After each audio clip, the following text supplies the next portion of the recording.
గత సార్వత్రిక ఎన్నికల్లో టీడీపీ, జనసేన, బీజేపీ కూటమి అధికారంలోకి వచ్చేదానికి ప్రధానమైన కారణము సూపర్ 6 హామీలు.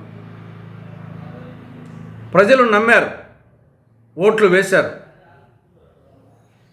కూటమి అధికారంలోకి వచ్చింది. అధికారంలోకి వచ్చి 18 నెలలు పూర్తయింది. ఇంతవరకు సూపర్ 6 హామీలలో ప్రధానమైన హామీలు ఇంతవరకు అమలుకు నోచుకోలేదు. అందులో ఒకటి నిరుద్యోగ భృతి. కూటమి అధికారంలోకి వస్తే ప్రతి నిరుద్యోగికి నెలకు 3,000 రూపాయల చొప్పున నిరుద్యోగ భృతి ఇస్తామని చెప్పడం జరిగింది. అధికారంలోకి వచ్చి 18 నెలలైంది. నెలకు 3,000 రూపాయలు కాదు కదా, 3 పైసలు కూడా ఇవ్వలేదు. ఈ 18 నెలల్లో ఒక్కొక్క నిరుద్యోగికి 54,000 రూపాయలు ఎగ్గొట్టింది కూటమి ప్రభుత్వం. ఆ విధంగా యువతను నమ్మించి మోసగించింది. రెండవ ప్రధానమైన హామీ ఆడబిడ్డ నిధి. 19-59 సంవత్సరాల మధ్య వయసు ఉన్న ప్రతి ఆడబిడ్డకు నెలకు 1,500 రూపాయల చొప్పున ఆర్థిక సహాయం చేస్తామని చెప్పడం జరిగింది. 1,500 రూపాయలు కాదు కదా, 15 రూపాయలు కూడా ఇవ్వలేదు. ఈ మధ్య వయసు ఉన్న ఆడబిడ్డలు 1,80,00,000 మంది ఉంటారు.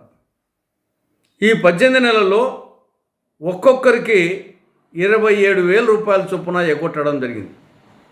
ఆ విధంగా ఆడబిడ్డలను నమ్మించి మోసగించడం జరిగింది. ఇక మూడవది 50 సంవత్సరాలకే పెన్షన్. అందరికీ 60 సంవత్సరాలు దాటితే పెన్షన్ ఇస్తున్నారు. కానీ ఎస్సీ, ఎస్టీ, బీసీ, ముస్లిం మైనార్టీలకు 50 ఏళ్ళకే పెన్షన్ ఇస్తామని చెప్పడం జరిగింది. ఈ మధ్య వయసు ఉండేవాళ్ళు, ఆ వర్గాలకు చెందిన వాళ్ళు 17 లక్షల మంది ఉంటారు. ఒక్కొక్కరికి నెలకు 4,000 రూపాయల చొప్పున. ఈ విధంగా ఈ 18 నెలల్లో ఒక్కొక్కరికి 72,000 రూపాయలు ఎగ్గొట్టడం జరిగింది. కాబట్టి అటు నిరుద్యోగులకు మోసం చేయడం జరిగింది, ఆడబిడ్డలకు మోసం చేయడం జరిగింది, ఎస్సీ, ఎస్టీ, బీసీ, ముస్లిం మైనార్టీలకు మోసం చేయడం జరిగింది.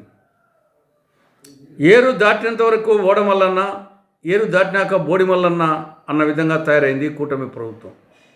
ఇది ఏమాత్రం సమంజసం కాదు.